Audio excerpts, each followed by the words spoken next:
What are we waiting on? Should I do You. an intro? Waiting on you. We're both literally open mouth. We both were like about to do it. We were like, he's going to do it. What? Yeah.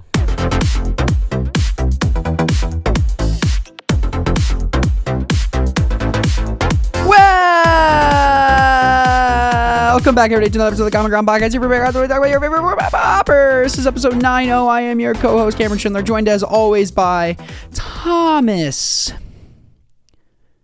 Likes to listen to Fergalicious on repeat gun. What's happening? Wait, that's me. That's definitely my artist and track of choice. That's a good song. It's a fun song. I don't know if I've heard it more than once in my life. I've definitely heard it more than once. Maybe twice. It's a good song. You're sure. gonna get some. Okay, y'all are gonna get some. You're gonna get flamed for that one. It's okay. How are you doing? I have a feeling I won't. I'm doing okay.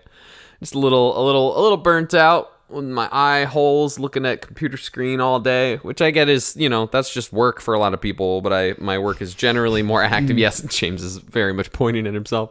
But I like to be a little bit more active with my work, but it's just catching up with some training while the week is slow. But all told, I'm doing very well. My girlfriend and I had a really nice weekend where we planned a whole bunch of life stuff coming up, and because I'm about to go into busy season.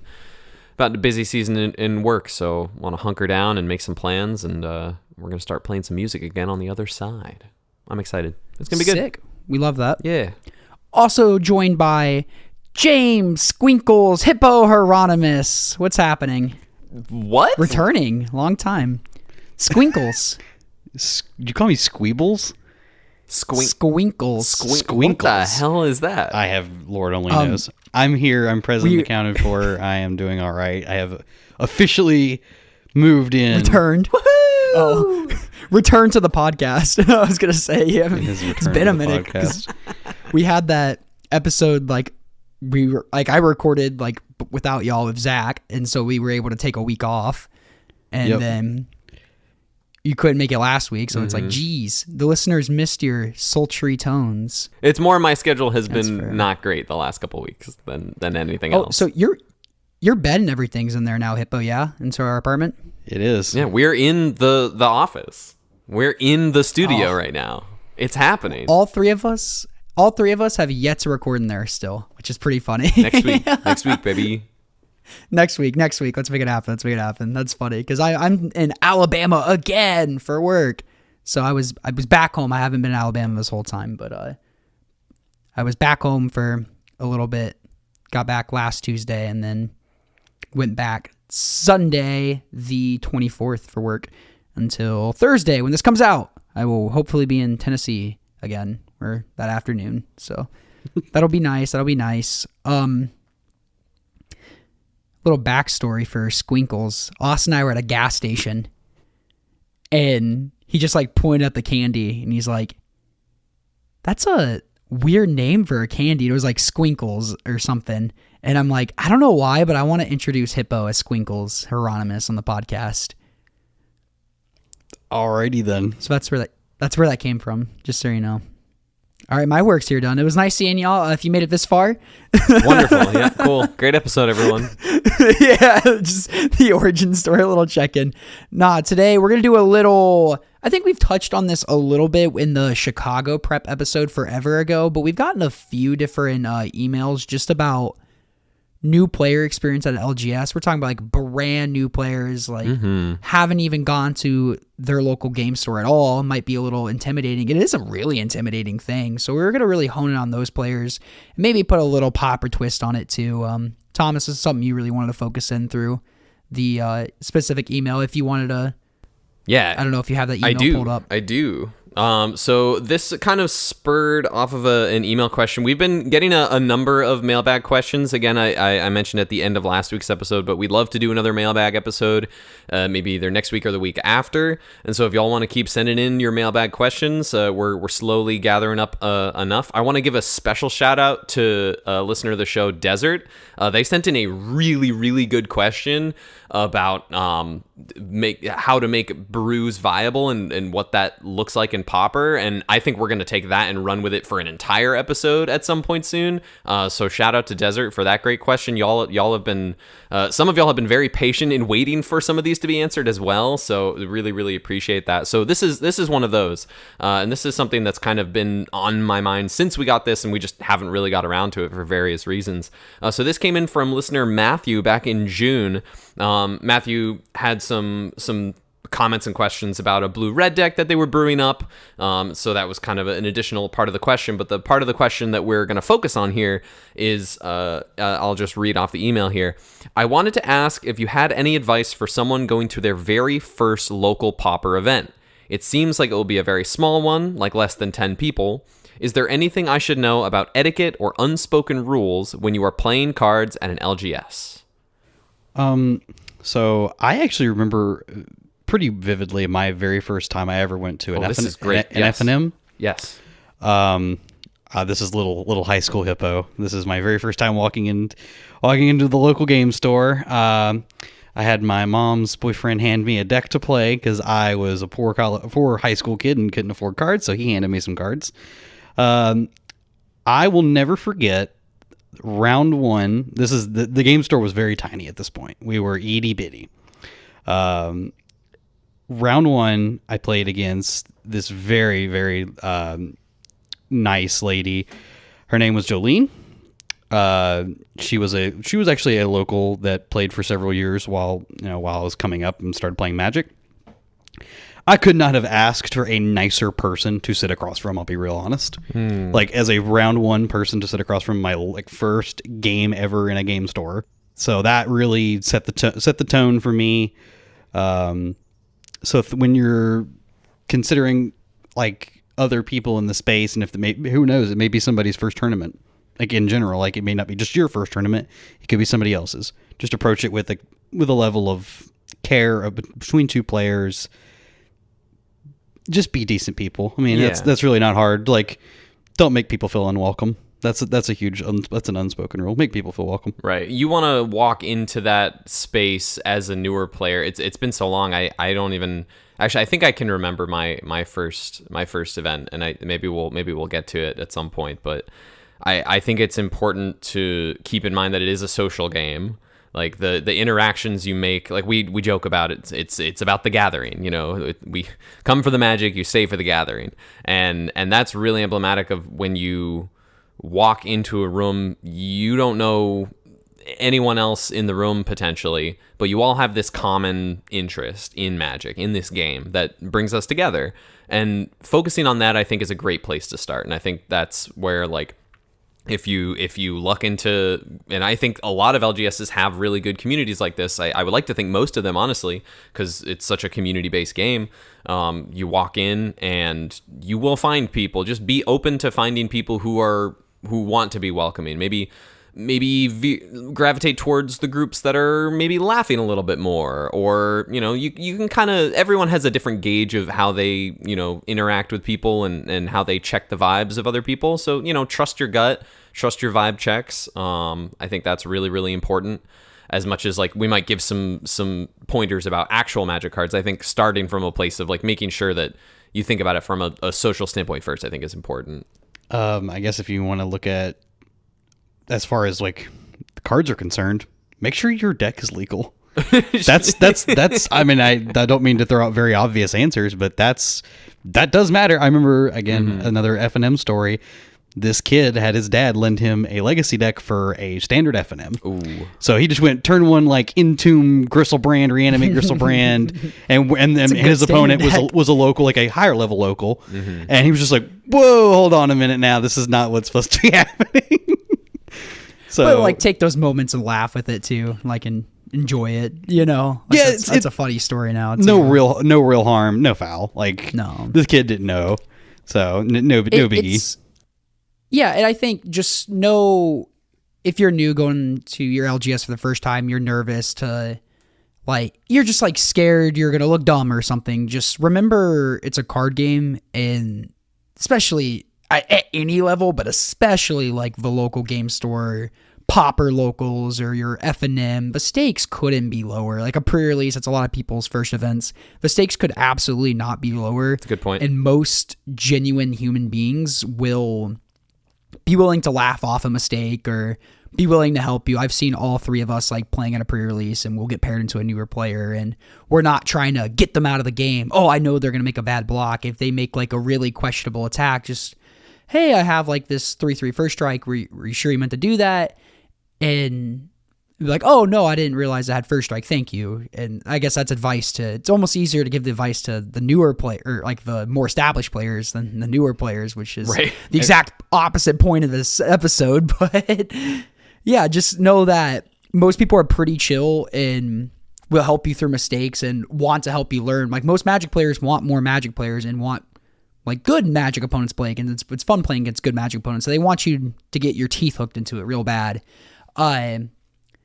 That saying on that too, you will just come across a grown man acting like a child at some point in a Magic tournament. It's unfortunately it's just likely. bound to It is, happen. and it is something Yeah. you have to Yeah. prepare for. I mean, Especially at the local level sometimes. Like you'll just get like a bad apple that occasionally shows up. And it's usually the bigger the crowd, the more likely like there'll be one bad apple. So if it's a small local, and especially if it's a small locals that people built from the ground up, it's probably going to be a bunch of cool people. But just if you come across someone pretty brash, just know it's your time and you don't have to choose to hang out with that person. You might have Correct. to play a match against Magic against them every once in a while. And though it's really, really annoying, once you get established and you become like a full-fledged Magic player and going to your locals every week, maybe multiple times a week, like we've all been there before, where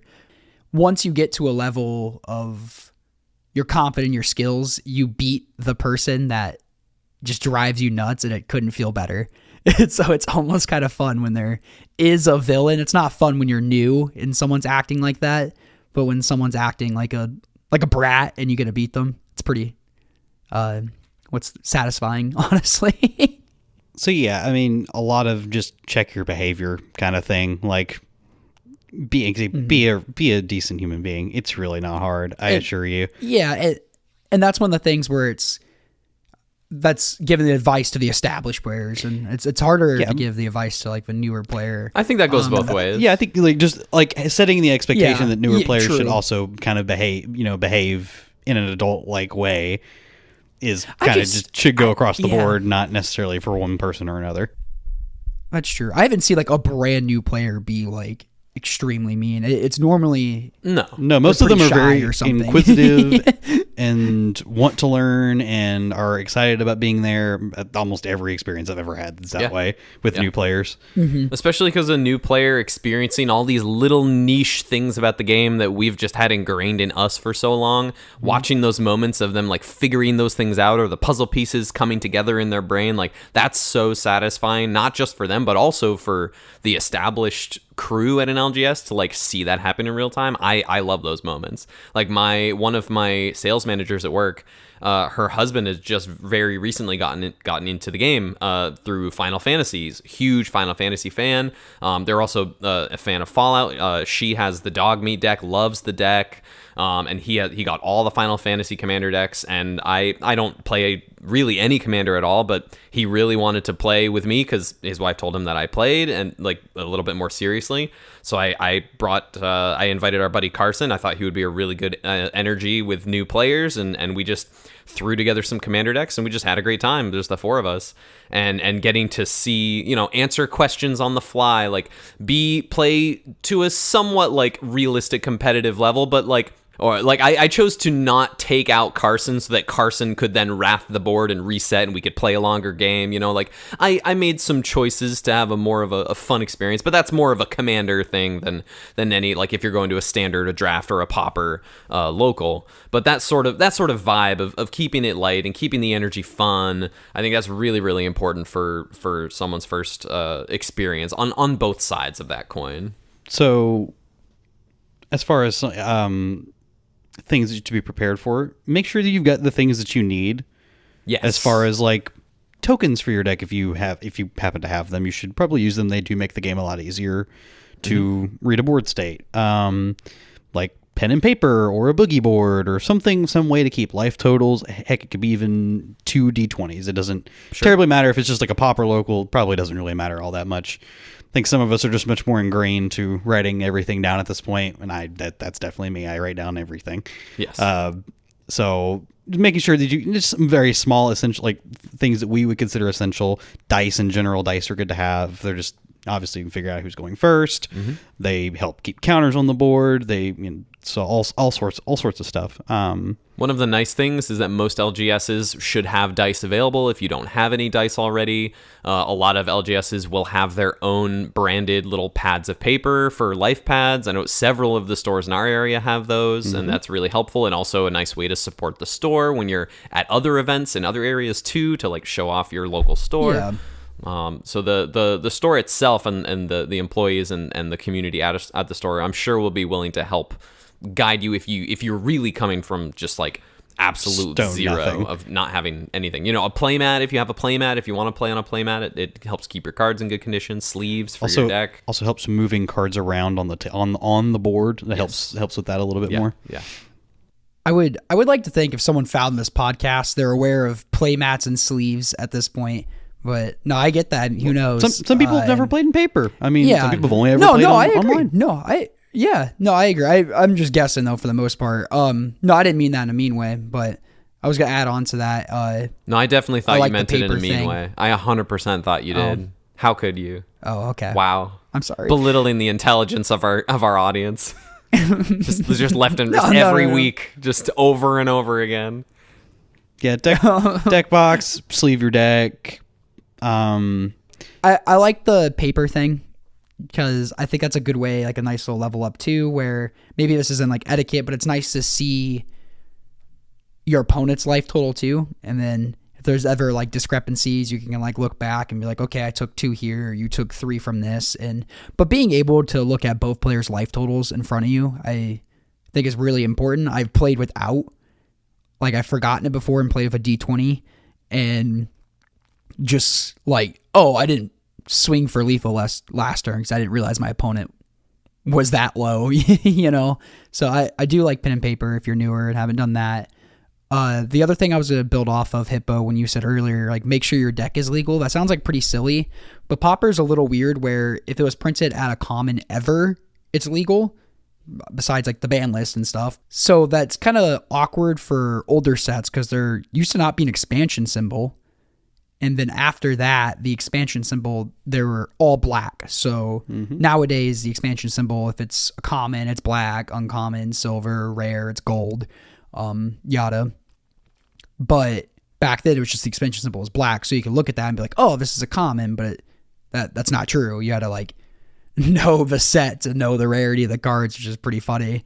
But just because you find like an old car, I've done this before. I have. It was, I don't know if it was like Gloom or something or it was like something where it's something about like gardens, and it was all your black spells cost like 4 more to play some enchantment. I'm like, oh my god, why aren't people playing this against gardens? I'm like, oh, it's an uncommon. That's why, So let's get into the etiquette, any unspoken rules. There's like a lot of kind of back and forth in a paper match that happens in terms of, there's a lot of like the rules of Magic and how the turns and phases are structured are pretty advanced, but in paper we kind of shortcut through a lot of that by just saying like okay or your go or that resolves. There's a lot of kind of shorthand that we use to kind of signal to each other in a game that like, yes, like say I'm playing against James. Say I cast a lightning bolt targeting your Arbor Elf or something. Like say I burn Vipanza, perhaps. And does that resolve? Yeah, I wouldn't even say it resolves. I would just pick my Arbor Elf up and put it in the graveyard. That's just a sign that we both know what's going on the board state. Yes. Cool. So I was wondering if you were thinking about like a Tamiyo's safekeeping and throwing me off here or something. No. Okay. So a lot of Magic, actually, and this is actually, Thomas, you can probably attest to a little bit of this. Even at the pro level, at the Pro Tour level, like a lot of things don't even actually have to be said for things to just happen. Like you just like tap mana, you just like put a spell on the table, point it at something, and things just happen. Like some things just don't even have to be said. Like we as just older players know that.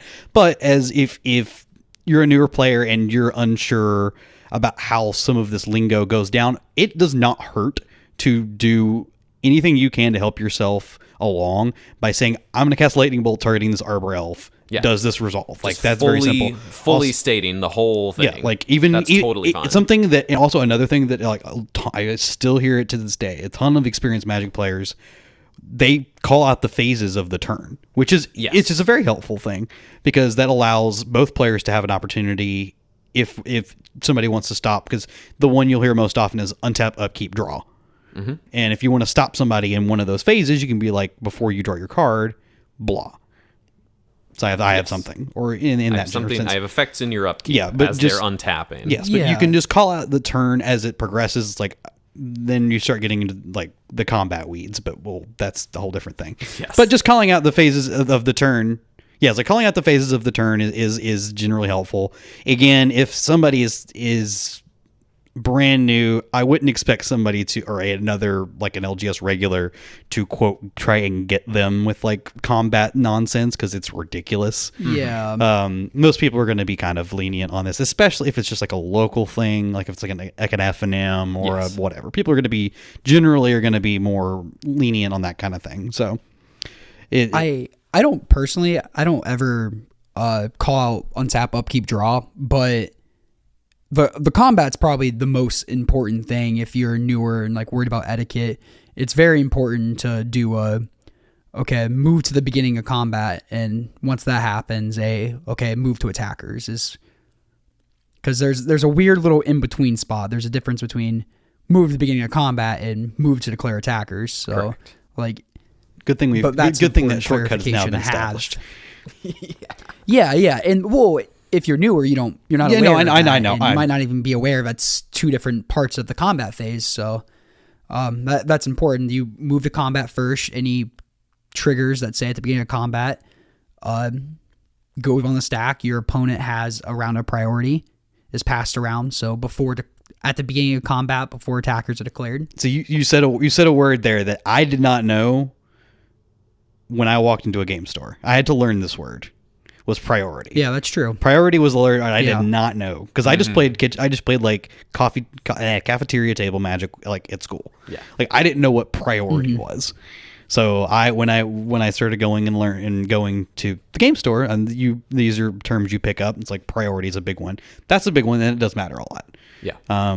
Being able to dictate what phase you're in by passing priority is huge. I mean, if you've played on Magic Online, you understand how that works. It's just clicking the one key or the OK button. That's your passing of priority. And one thing I didn't know for a while is if I said move to combat, and before I went to combat, somebody like killed a creature because I had a combat at the beginning of combat trigger, they didn't want them to stack.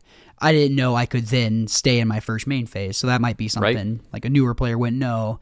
Just different stuff like that. I feel like the move to combat, the priority thing, those are definitely some things. I think someone who a newer player who has found the podcast somehow but still hasn't gotten the LGS might not know about. Like, I feel like those are like those weird little level ups, like right before you go to your first LGS. Because I was like at a weird spot where I like watched a lot of Magic content before I even like went to my first LGS. I was obsessed with the game before I even got to play the game with people. I mean, I wouldn't be surprised if that's like kind of a lot of people. Well, you got to think a lot. Well, we can look at COVID, for example. Like COVID, a lot of people learned how to play on Arena, and then they went to the like whatever set the first set was post, like Strixhaven. Was it Strixhaven? So it was like Kaldheim right as things were just starting to come out, and into Strixhaven. I think the first one we had here at the Game Cave, I think, was Strixhaven. Yeah. But anyway, so like coming back to Strixhaven, like, we've got like brand new people that I've never seen, and they literally learned how to play the game on Arena. They've never touched a piece of cardboard prior to this. And so that has literally happened in our local friend group. Like, I think Everett learned how to play on Arena and learned how to like, then came to a draft. I think Dan did the same thing. Yeah. So these are, I mean, so even some These are these are very, crushers. very, very good people that play Magic around us, and they are cracked. So again, you can learning online completely and then coming to paper. It's not like a huge change. Like in all reality, it's really not that big of a difference. But it's just the slow stepping stone of having to translate everything that you've been doing in online. It's being done for you. All the triggers are put on the stack for you. Some of all these things. It's like you have to do these things now. It's like you are responsible for these. Yes. It's basically just a high level of you are responsible for a whole lot more than you were playing online. And kind of piggybacking off of that, I think if you are someone who's going to play your very first paper event, don't feel like you need to keep up with the pace of the more established players, because like we said earlier, ideally in a solid, good, kind-hearted community, which I would like to think that most LGSs have, especially like Pauper locals, especially. It's been good vibes from everyone I've met so far around the country with the events we've been able to go to. I think that there is a temptation to try and match the pace. You want to fit in. It's a natural human thing to want to show up and be like, oh yeah, I show people I know what I'm doing. Show people that like I at least have a basic understanding of this. I can fit in here. That's like a very common, natural human type of experience and human experience. I don't know. My brain kind of shut off for a second there, but I would encourage you to just take things slow. You don't want to go glacially slow that you run out of time on the clock. That's another thing we can get to. But you can take your time and be deliberate and thoughtful, think through your turns. And especially this comes up with what James was saying, is that the Arena and Magic Online are going to put all of your triggers from triggered abilities and things like that on the stack automatically. So you are going to need to remember, say you have a Kessig Flame Breather in play. You're playing Mono Red Madness, like we talked about last week. You're playing Mono Red Madness, you have a Kessig Flame Breather in play, or a Gutter Snipe in play. Anytime you cast a spell that triggers one of their abilities, you have to announce that trigger before your spell resolves. You cast your spell and then announce your triggers. And then the stack happens. The triggers would resolve first, and then the spell would resolve.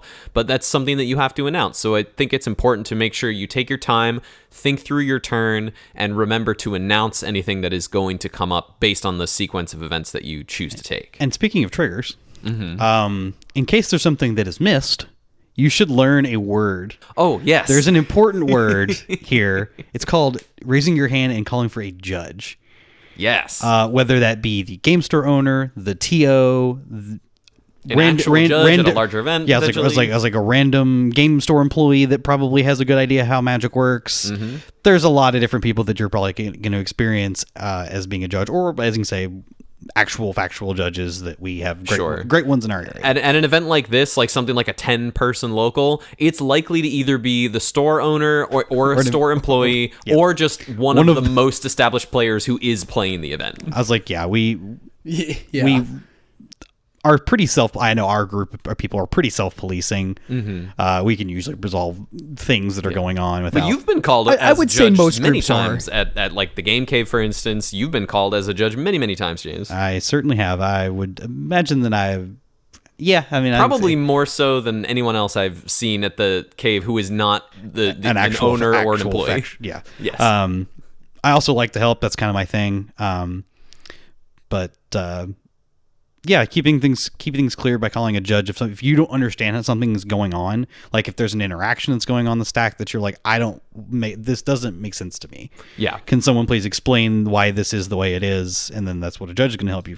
I would say at this level too, like more like at an RCQ level, like your opponent's your opponent. They don't have your best interest in mind. But at this level where it's like your F&M or local Pauper legally, like if you have a Kessig Flame Breather and you're like, bolt your dude, and you put your card in the graveyard, they put their card in the graveyard, and you're like, oh, I forgot my Kessig Flame Breather trigger, and you call a judge. I would just ask, like, if it's like pretty reasonable, just be like, oh yeah, Kessig Flame Brave trigger, is that cool? I don't think a judge needs to get involved for like every super small thing. No, especially at like a super low level. I can say a lot of us can say I know in our group we're all pretty sick at self-policing, so we can if it's something reasonable, we'll just go through and make the trigger happen, or just ask your opponent. Yeah, like in a casual setting, we do that when we play Cube when we're just hanging out at each other's houses. We're like, oh, can I get this? We're like, yeah, sure, that's fine. It's like I'll take the Reed Duke approach on this one, and it's like I want you to just play good Magic. Like I don't want like some really complicated rules thing to be why you lose a game. Like I just want you to play good Magic. So I'll take the Reed Duke approach. If you ask your opponent a question like, oh, how does like this work? You'll be met with the really fun Magic community thing. You'll ask your opponent, and then 6 people will turn around and answer the question all at the same time for you. Yeah, that does happen. Everybody. Yeah, Magic players love showing how smart they are. And they'll share it with you. They'll show you how smart they are. Don't worry. Yup. That is very true. Which I think is I'd rather that than everybody just look at you and just like not be willing to help you. So Right. I guess if you gotta take one extreme, I guess my closing thought on this really is go enjoy yourself. Yeah, have fun. Yeah, have fun. That's part of the best. That's the best later. thing. That's when you go to conventions, Cameron. No, just have fun. Yeah, you don't have to shower. Enjoy your time playing actual pieces of cardboard in front of another human being. It feels really good. Yeah. Oh, I want to play local. Yeah, again, biggest thing. Most people are happy to have new players. It might look intimidating, but everybody's just sitting down with pieces of cardboard. Yeah. I'm looking at so many pieces of cardboard right now. Exactly. Beautiful. I'm so excited to go through all Beautiful, this cardboard. beautiful. Yeah, don't be afraid to ask your opponent. Like, don't be afraid to read a card. I don't know if can I read it? Read that's the weird. cards. Wait, can you read? Hey, you did that a little fast. What exactly happened? I can say all 3 of us have been playing for close to over a decade, as a decade, if not more. Close to a decade, if not Cameron, more. And we still pick up cards and read them. Yeah. It's like, how is this card worded? Like, I need to know how sometimes it matters. Like, how is this card worded? Actually, if you watch the Common Ground Cup, I don't know how a card works in the finals. I needed to read the card. I was thinking that. That's funny. I wonder if fun news. The Common Ground Cup 3 is confirmed. We're just just locking in a date. Beautiful. So I want to chat with you guys after. Sick. Speaking of sick, I had a sick time up in Kentucky a couple weeks ago playing some Pauper. Yeah. Before we get into it, Cameron, do you have any other closing thoughts on this? I think I said everything that came up for me. Just have fun, have a good time. I just had one quick story. Last Monday when I was in Alabama, I played the Pauper Weekly locals at JC's House of Cards. I think they had like 9 people at the weekly locals. It was really fun. I got to hang out with the Bama crew, JC, Will and Jonathan. I got to see them and hang out with them, which is always a blast, and play Austin CDHQ. But I borrowed a deck from Will because I didn't bring any of my Pauper cards with me because I'm an idiot. And I borrowed Walls combo. I'm like, I don't really think too long. That store has awesome bulk that's all sorted. They do. And so I was finding all these super sick cards for this cube project I'm working on. Like, it's only old bordered sets, so Scourge blocking back or Onslaught blocking back. And so I just found so many cheap cards that instead of just having to probably result from TCG player, which is yucky, but I was able to find a ton of them locally, which is awesome. Anyway, so I wanted to play Walls so I could have time to search through all these boxes. My round 1 opponent was super sick. Their name was Lee, and they've been playing Magic for maybe a month or 2, and their Pauper deck just consisted of commons from EOE. I think this was their first or second time even playing Pauper at all. I was talking to them. They really enjoy Draft. I'm like, yeah, Draft's really sick because you don't need a ton of format knowledge. Yeah, that helps if you really want to win. And you don't need a collection either. For the most part, you can show up. Yeah, exactly. That's the main thing. You can show up and feel like you're more on an even playing field. Yes, somebody like Everett is probably going to beat you, but there's more of an even playing field there. They talked about Commander. I'm like, yeah, Commander's really cool because they make these precons and how it's so easy to get into Commander because they make these precons and they're built awesome. You just pick one up and you can play with your friends and they're good, and that doesn't exist in any other format. So, and I just kind of pointed them in the direction of, yeah, like Jonathan and Will are super, super nice. Jonathan works at the LGS here. I'm borrowing this deck from Will. My friends borrowing a deck from Jonathan. They'd be more than happy to lend you out a deck if you're curious on any of the decks they have. They'll gladly tell you how it works. So it just kind of reminded me, like, most Magic players are like pretty generous and more than happy to, oh, this is how this works. Here's a quick little rundown of this deck. So if you're an established Magic player already, just keep a warm, open heart to people. Yeah. And I don't know, shout out to Jonathan Will, because I'm sure they will be willing to let that person borrow a deck. Because they were talking about, like, oh, I've never like played a combo deck before, and that deck looked pretty cool. And so they asked like how the combo worked and stuff and all that. And I at one point, the first game, I make infinite mana, put the Freed from Rule on the Axebane Guardian. I just look at the secret door and I play it, and Oh, God. Explaining how a dungeon works. Oh, no. Yeah. I'm like, I'm going to activate this 6 times. There's these things called rooms. I'm going to choose this room. And it's just No, it's not a nightmare. room. It's a dungeon. Explain. It's a dungeon. Rooms are a Oh, different yes, thing there are now. 3 dungeons with rooms. Yeah, exactly. See, more confusing. Oh, yeah. Well, there's rooms in a dungeon. Uh-huh. So, yeah, that was awful to explain. Venture into the dungeon. I hated that part. Like, if you're newer, look for... I feel like every community kind of has... Especially in Pauper, yeah. Especially in Pauper, especially. Beautiful word choicing.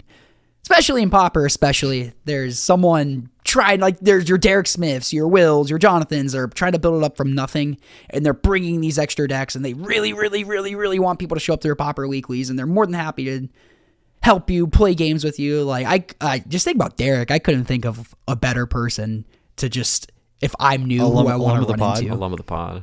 Alum of the pod. Unofficial Friend of the fifth pod. co-host. Alum of the pod. That's funny. Yeah, I just thought that kind of branched into that story. I mean, that goes all the way So. to well-established players. Like, when I played the PT in Chicago, I had a spreadsheet full of cards with who I had borrowed all of these cards from. Like, it goes all the way from when you first start to if you make it to the top. Like, Magic players are they just want to see people play good Magic and have a good time. And if you surround yourself with good people, then you'll be able to do that.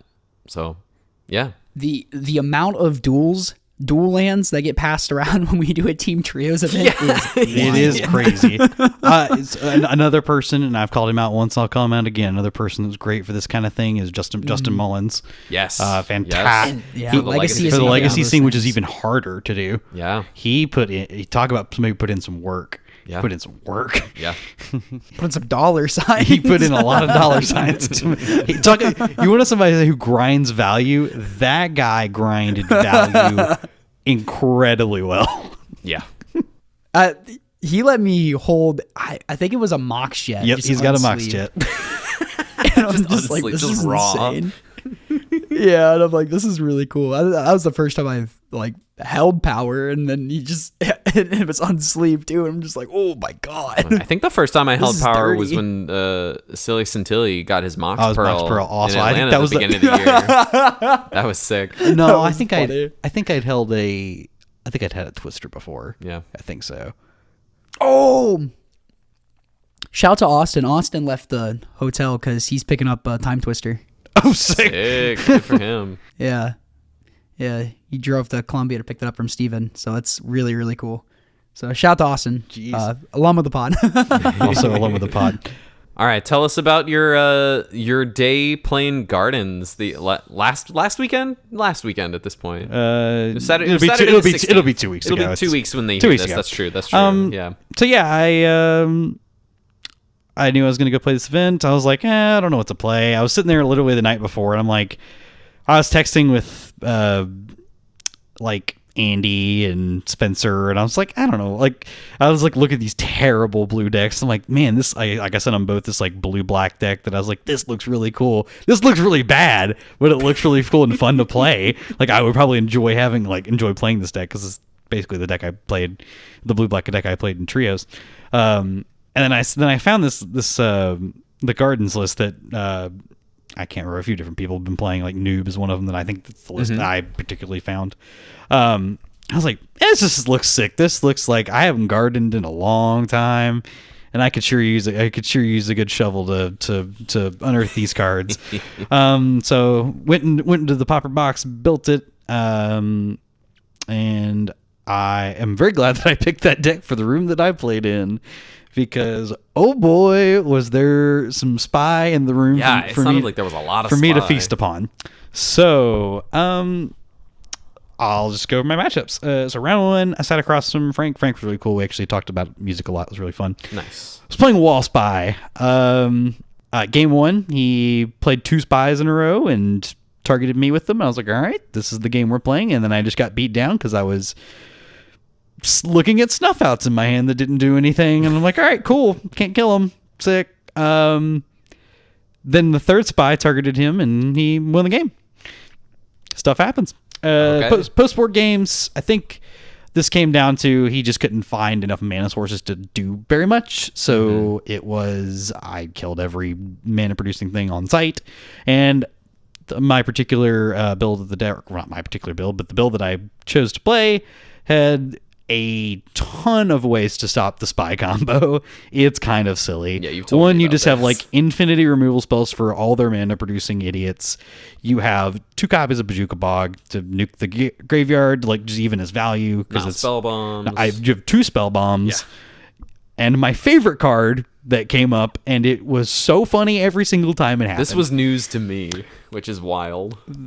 So Pulse of Marasa is an insane card in this matchup because they like don't see it coming. They don't think about it, because if they just see the bomb, like there's no bomb in play or whatever, there's no bog, you can't instance be bog, then you have a really hard time stopping this combo. They go to do the thing, and you're like, when they target with Dread Return to get the Lotless Giant back, you just Pulse of Marasa the giant back to their hand, and they can't cast it, and then they draw from an empty library and they die. It's very funny. Also, you gain 6 life. And you gain 6 life.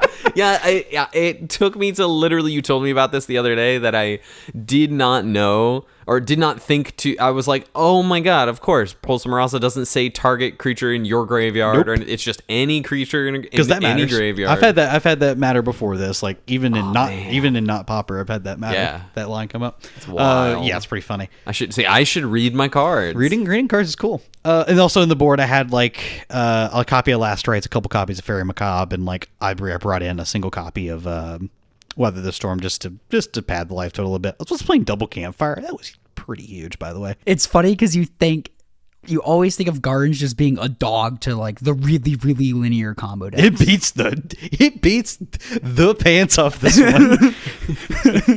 Were you gonna say beats the dick off it? No. No, it just beats the pants off this particular combo deck. So round 2, I played against Sunny. I think you played against Sunny at the Louisville events. Yeah. Like last September. I played against Sunny in Indy this most recent time. Perfect. Neither of us were live for top 8, but we were still playing, having a good time. One of the Kentucky folk. Yeah, one of the kind of linchpins of that scene up north of us. Yep. I was playing Blue Red Terror. He knew exactly how this matchup needed to play out, and he gave me the business. I will tell you that. Basically, he doesn't need to do anything until he can basically just put like 3 terror and play on 1 turn and like triple counter spell for anything you try to do that's relevant at all. It was really bad for me. It went really poorly. You were telling me that y'all were talking about it, and that he had reached out to Spock Vita, who is a Blue Red Terror aficionado on Magic Online, and kind of gave that advice of just don't do anything, counter the campfires for sure, and then just eventually, the Gardens will have to start doing something to try and like progress any sort of game plan, and then but you have so few threats is the issue. It's really hard. This matchup horrid if they know what's going on. If they just want to spew cards, then that's probably a different story, but this is a really hard matchup. So he beat me 2-0 very easily. Nice. Round 3, I played against one of our locals as well, Derek. He was playing Wall Spy as well. So I will say across the 7 total games against Wall Spy that I played, 4 of them were won with Pulse Marasa. This card just won at least one game in every matchup. That is insane. So this is one of those games where I kind of had it all. I'm pretty sure this is the matchup where I had like a double bomb on board, a Fairy Macabre in hand, a Pulse in hand. And I'm just like, there's no way. There's like no way. So I got this one 2-0. Then I played against Trenton, who I met when we went to Frontline a couple months ago. Also playing Wall Spy. Oh my goodness. So I played against it 3 times in 4 rounds. That's insane. I have become an expert on this matchup. Yeah, I guess. Jeez. If you really want to be, that is my advice, and I gave this to Spencer for the Lansing event up in the MtG. That just happened this past weekend. Congrats to everyone. Congrats to Nick Norman for taking it down with this deck. With Guardians. With this deck, actually. Yeah. I think 70. He played 74 of my 75, or the 75 cards I played. So very close. Obviously, no real difference. Yeah. But I to 2-0 that one as well. So I am 3-1, having all my wins be against Wall Spy. I'm like, any other Wall Spy players want to play me in the last round? And I paired into a good friend of mine, Mr. Thomas Bitter, who decided to play Rally Red for Wall this event. Spy. Oh. No. No. If there were red cards being available to cast, he's going to cast them. So, played against Tim. This matchup was really tough. He got me game 1 because I just don't have enough ways to stay alive. Post board, I have up to 4. I have 4 copies of Weather the Storm, and I have like a couple rats in the form of Drown in Sorrow, along with the Crypt Rats in the main. So I have a fair bit more answers now to what aggression this deck could put on the table. So I think it was this game. I went from 9 to 21 off of Weather the Storm. I then went again from 9 to 21 off Weather the Storm. Holy crap. And then went again from 9 to 21 off Weather the Storm. Holy crap. In the same game. It was wild. He was fighting. Yeah. Is that, the math adds. Okay, it's 9. Yeah, 9 to 21. Yeah. So that was fun. That was really hilarious. But that's how much damage that deck can just put out, like, consistently. Like, I had to rip these pretty hard too. Like, I the first one, I was like, okay, this is good, gonna be very good. When I resolved the first one, then I just kept drawing them. Like, all right, these are very sick. A sick 3-mana gain 12 is pretty good. Yeah. And then the campfires were huge too here. This is a great matchup for the double campfire in the main. That card is so fire. I don't think It's campfire. Yeah, that card is so fire. It's so campfire. It is so campfire. So I won game 2, and then game 3. This was a cheek clincher. I'll tell you that. Ooh. This was a put on the early aggression. I only have like some like 1-for-1 removal, which is not the best against them. It's better if I have like a Crypt Rats or something. And then we got to this little dance where I needed him to brick like for a turn, and he did. And I was like, all right, then I can just like I can get out of range with the campfire again, like out of just like burn range, and then kind of just ever so slowly claw my way back in, because there's only so many cards that matter at that point for me. Because if I just have enough removal spells at some point, I'll be able to just deal with all the creatures on the board. Yeah, I found like double Drown in Sorrow, so I'm just like, all right, I think we're good here. You can just kill everything. And then. Yeah, I probably gained, I don't know, almost 40 life that game. I was probably still no more above 10 at the end of the game regardless. Yep. That deck puts on a ton of damage. So end up in third because this was kind of a proof of concept tournament. store wanted to kind of see if this was enough to want to make them do it again, and they immediately, as soon as all the people signed up, they're like, well, absolutely, we're doing it again. Great. So cool on them. I am so sorry I cannot remember the store right off the top of my head. Enchanted Gaming Emporium That in Murray, one. Kentucky. Beautiful. They were fantastic people. The winner who went 5-0 is Eric, the Grixis Affinity player who top-aided the Common Ground Cup just a few weeks ago. That's cool. Did not know that. Dope. Yep. And then A tear. Yep. So we had some cool decks in the top eight, on top eight of this tournament. Dustin Sendejas was playing. Yes, also finished 4-1. Mono Black Devotion. Or 3-1. No, yeah, well, he was one of the 4-1s. Yeah. He and I were. He was second. I was third. Yep. He played Mono Black Devotion with the Great Merchant of Asphodel. Right after I Yep. dunked on Gary in the Discord. That was one of the first things that he's like. Yeah. After he's like, someone said this card was bad. I was like, yeah. He's like, it's pretty good. So that was. Wait, Gary? Yeah, Great Merchant of Asphodel. Asphodel. You think that card's bad? I think generally speaking it does not hold up, but it in the right circumstance you can certainly make it good if you want to. In the right hands, in the right skilled magician's hands. And I mean, Sendejas it's bad is against counterspell, but quite a, right. Yeah. So of course I think it's bad. And I think Sendejas is quite a skilled magician, so Yes, no, Dustin is correct. he's very good at Magic. I think my record against him is just terrible. We're pretty even at this point. I only played him in either cube or limited formats, Yeah. and he is a killer in that environment, and I am Yeah. not nearly as skilled as he is. I think he's up on me in cube. I think we're even in Pauper. Yeah, I think he's got me both. Anyways, very good. Shout out to Dustin. Shout out to Dustin. Playing When some did you guys get a cube Mono with Black him? Devotion. When back in the Vintage Cube days at the Game Cave. Oh, I wasn't. I aware also of that. played there was a little birthday get together and I was there and Oh, Dustin yeah. was there and I think you were were you there too? Yeah, a little Vintage Cube for I think it was Dustin and I in the finals and I think he beat me, something like that. That's right. Yeah. He's very good. Yeah. That's right. He's consistently beaten me in the finals of cube drafts. So yeah, good people. Fun store. I actually like the store. The vibes were good. Yeah, The vibes a were ton fun. of bulk. Yeah, a ton of bulk. Annika sat there for hours and picked through bulk. Yeah. Anna, love I think that. Anna got Ugh. fourth. Yeah. So yeah, Anna. Well, yeah, she was one of the the couple of 3-1-1s. yes. And Mr. Bitter was the top runner up of of the Common Ground podcast. Yeah. Or Yes. So runner up of the Common Ground Cup, not the. No. But Sounds yeah, like a great time. yeah, I had fun. So, my takeaway from the day is that if you really, really want to beat Spy, then play this deck because I don't think you can lose to it. So I had a question about that matchup. Yeah. How does that deck beat Gardens if it's going for the combo and they have Pulse Maraska? Pulse Maraska? Do they play?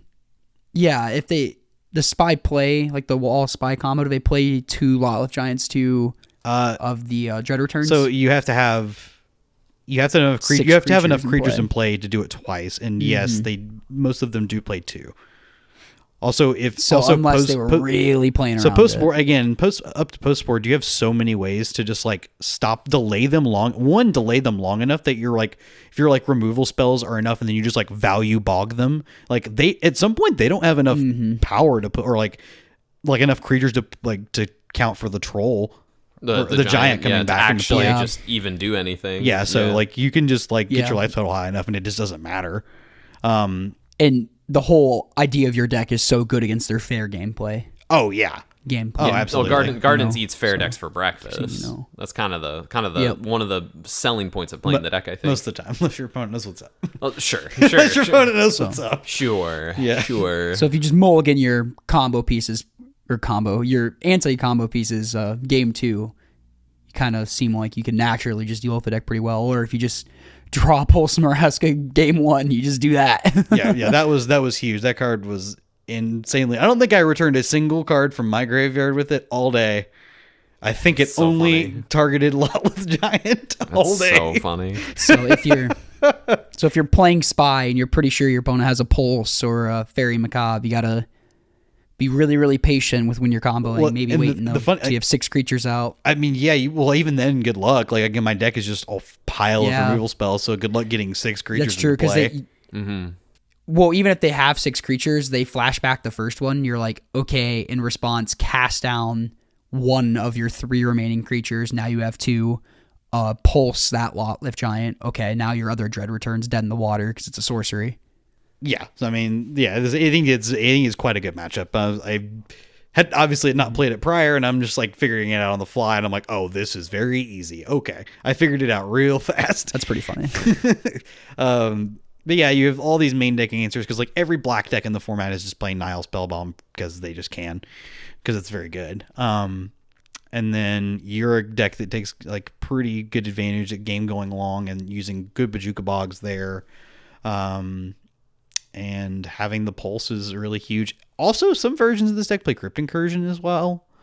Yep. But I got blown out by that the other day. Yeah, that card's really good too. I'm hoping you'll find me one in this nonsense because I think there's one in there somewhere. I'm sure there's got to be multiple. I don't know. It's only been ever printed in one. Are you going through his set. bulk tonight? Not tonight, but at some point soon. I was like, I think Over there's the next couple of months. Yeah, good luck finding a Dragon's Maze Same. common. But yeah, the deck was fun. I had a good time playing it. Would play it Wonderful. again, considering playing it again, actually. Okay. I think that was a good time. Wonderful. Awesome. Cool. Love to hear it. Y'all, Yeah. y'all have anything else to share? Yeah, we have just announced that No. the Common Ground Cup 3 is happening. Is happening. Date to be Determined. announced. It will likely be in January. I'm gonna confirm some 6 months, options. Yeah. That's funny. That's all I got. If you made it this far, thank you so much for listening. If you got any questions, comment, concerns, especially questions, we want those questions. We want to do a mailbag dump thing sometime soon. So send those questions into Common Ground MTG Pod There it at is. gmail.com. That is in the description below, as well as our Discord. Come join our Discord. There's a little mailbag tab in there. You can ask a question straight there. Lots of cool people. You can chats with all sorts of people, like all the people we mentioned in this podcast. It's true. They're all in there. 5 stars. Put them in there. Wherever you're at, share it to your Pauper community. Got them 5 Send those stars, questions little in. man. Put them stars in my hand. Mm-hmm. And keep balling your lightnings. Call your mother if you have a good relationship with your mother. Oh. Do that. Yeah. I need to do that more. Maybe I'll call my mom on the way home. Jesus I talked to my mom Christ. yesterday. I think I'm good. Okay. Love you, Talk to Mom, my if you're mom every listening. day. I don't know if you are or not. Wonderful. Thank you all so much for listening. We'll be back with y'all next week. Bye.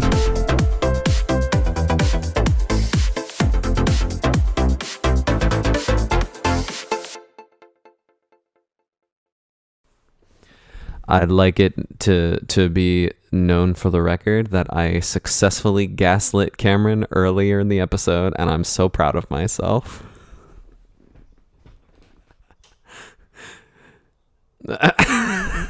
He's just ignoring me. I'm gonna stop recording.